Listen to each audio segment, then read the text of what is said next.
ஒரு ஊரில் ஒரு தொப்பி வியாபாரி இருந்தார்.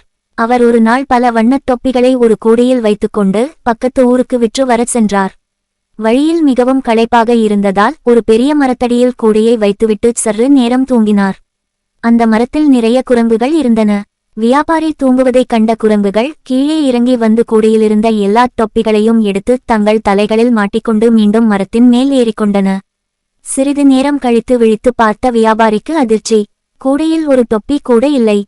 அங்கும் இங்கும் தேடியவர் மேலே பார்த்தபோது குரங்குகள் தொப்பி அணிந்திருப்பதை பார்த்தார். அவர் கத்தினார், கையை ஓங்கினார்.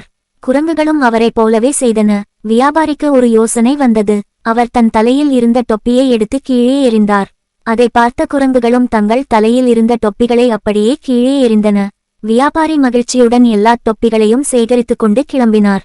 பிரச்சனைகள் வரும்போது கோபப்படாமல் சூழ்நிலைக்கு ஏற்ப சமயோசித புத்தியுடன் செயல்பட்டால் எளிதில் தீர்வு காணலாம்.